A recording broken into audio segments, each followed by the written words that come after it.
Gabriel.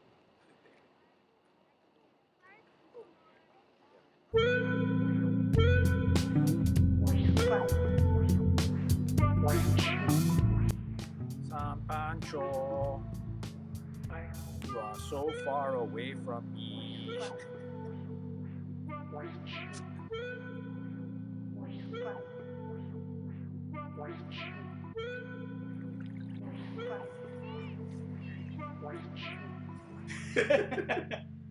I never wanted to write. And honestly, these days, I still don't want to write. It's the idea that I wanted to write or create never came to me. It basically surrounded me. Yeah, I mean, growing up, I guess it's cool to say in public school I had shit as far as like artistic interpretation. I mean, rather artistic inspiration and inspiration for my cultura. But so basically, I first realized I was writing a poem after I had filled up a notebook already. I had a notebook that I would take to my mom's. I worked in my mom's restaurant in the kitchen when I was really young. And I had my notebook, and I've been writing in it for I don't know how long. And honestly, I don't ever recollect when that switched. So I was creating before I felt the urge to create. It was just happening, and then it never stopped. And as I started getting older, my mom's back then my mom's restaurant, it still is. It's on D Street in San Rafael. And back then on 4th Street, which is right around the corner from her restaurant, there used to be 4 bookstores. So what would happen is after I got my tips and whatnot, we'd have a little siesta break time, and I would go out in the afternoon and I would basically spend time in all these bookstores. And they're like the classic bookstore, like the newsstand, like the metaphysical bookstore. Like, so I love the newsstand because they had comics and pulp magazines and sci-fi books. And somewhere going through those bookstores, poking through those shelves, I realized that what I was writing in that notebook was poetry. So it was never anything that was like at school that I found or was told that I was writing. And even then, no one told me I was a poet. I just, all of a sudden, I realized what the hell I was doing.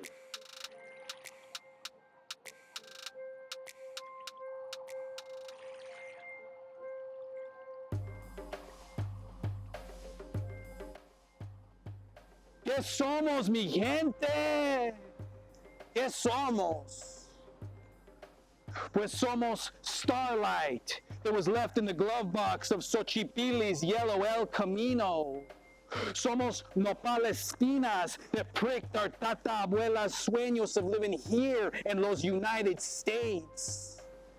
Somos scarred childhood cruzando la frontera momentos that are tattooed forever on El Cucui's left arm. Somos a conejo that you can see quite clearly on Cuyul Xuacui when you look up at the night sky. ¿Qué somos, mi gente? Somos the torn out páginas of a history book that no one was ever going to read anyway. Somos the candelas still burning on the corner ofrendas back in our old neighborhood. Somos the smell of burnt tortillas. Somos frijoles that have been soaking in a bowl of water since the beginning of this quinto sol. Somos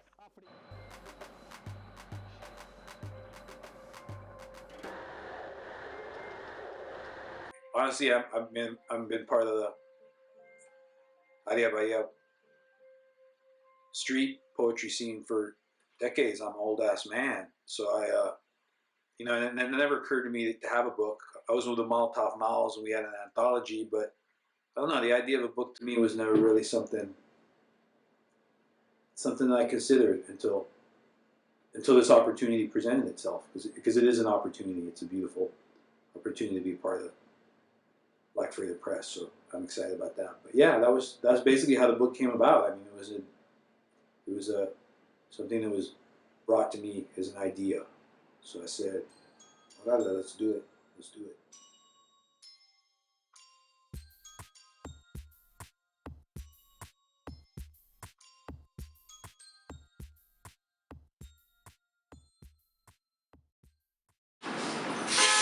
You want me to do a poem right now? God damn it. Do a poem. Do that 20 minutes. Tattoo madness, terrible pain, permanent heat stain. Anywhere will do. Of gun towers and sad flowers. La Virgen de Guadalupe proudly displayed on a young warrior's skin.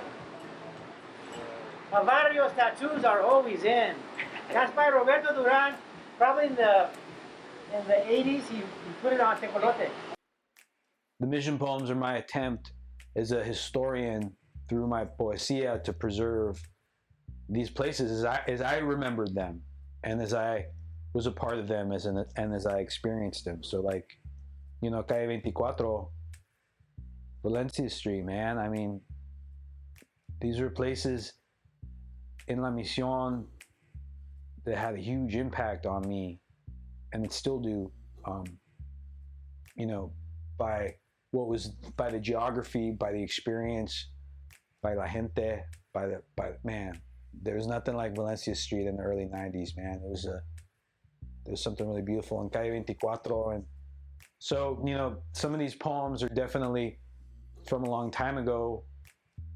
Some of them are more recent, you know, watching the whole mission change, go through its gentrification, its techie gray. Although, as we all know, folks of us that have been here a while, you know, this is the third or fourth generation of gentrification. You know, it's been around long enough where some of these colonizers are now part of the neighborhood, you know. But so the mission poems are just like I said, my humble attempt to document certain time periods, man, because it don't take much as far as the passage of time goes to like forget some of these landmarks and some of the gente that were here, man. I mean, how many people remember Alfonso Texador walking down 24th Street or seeing George Turado lumber around down 16th looking for his dope, or, you know, Oscar Zeta Acosta was on Valencia Street in a fucking SRO hotel. I don't know, you know, it's some beautiful shit that needs to be remembered. So yeah, the mission section is definitely that, me attempting to document, not in any way trying to like represent myself as the mission poet in any way, rather just one of the many people that consider La Misión and Calle 24 like the pueblo. You know, we all come back to the pueblo and we show love for the pueblo. So that, yeah, that's what the mission poems are, without a doubt. Without a doubt. Yeah,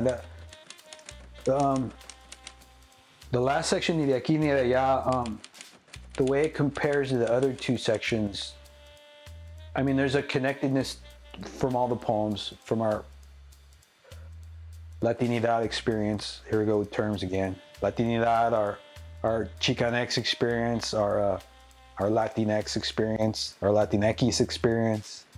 You know, they're connected in that way. But what was funny with because that term, like we all do know, that's an old term. You know, our familias have been using that to describe our North American experience, right? Ni de aquí ni de allá, because we're here, but we're not really here, and we're still in there, but we're not really there.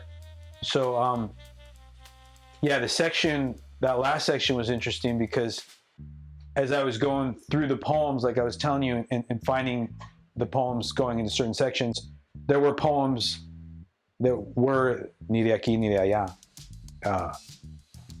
And of course, they went into that section. So, yeah, and they have that theme, those themes of, you know, being and not belonging, you know. Yeah. So yeah, that's basically how that last section came together, and yeah, they're the three sections they're all connected. They really are. I mean, you'll be able to see that.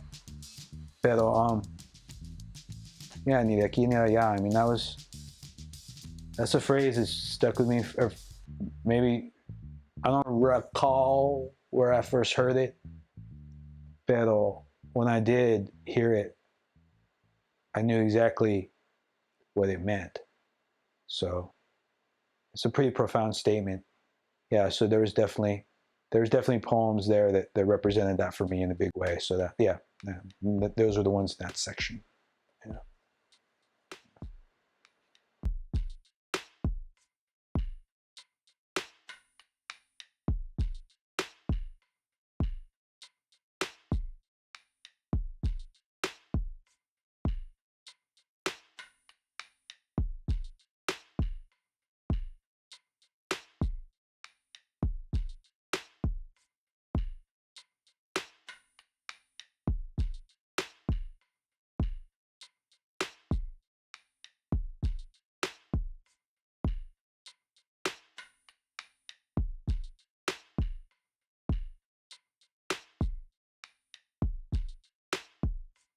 I got the Galeria de la Raza blues.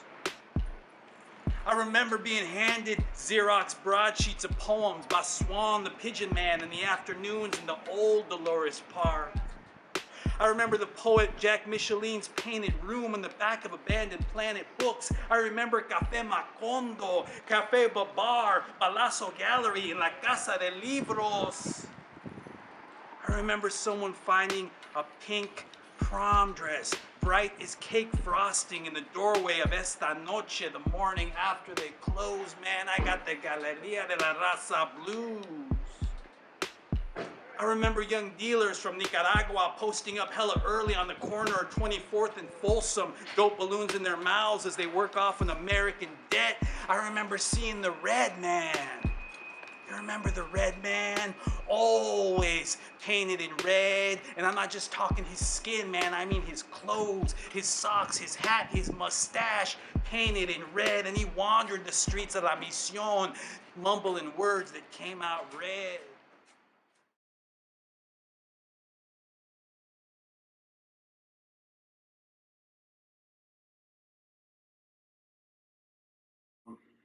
I'll be real.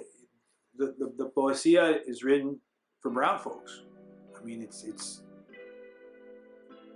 that's who I want to hear it. That's where yeah, the poesía is written for brown folks, man. That's who I want to read it. That's who I want to hear it. That's who I want to read it to. But honestly, I mean, the way the poesía came about was, and the way it emerged was through my trying to discover mi cultura and mis raíces and where we from, you know, and what's been hidden from us. So that discovery of cultura is in my poesía told and experienced through a Pocho's eye.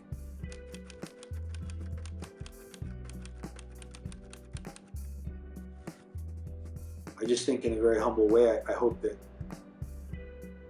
when they read it, especially a young brother or sister reads it, I mean, that they see something of themselves, of their familia, you know, in that word that they just read, that phrase of mine that they just read, and that it reflects back to them, you know. Because I that's the other thing is, you know, I've been in rooms when I've read to mi raza, and I've seen that kid in the corner recognize himself in what I just said. And that's a profound momento. I mean, that for me is huge, and it's a milagro.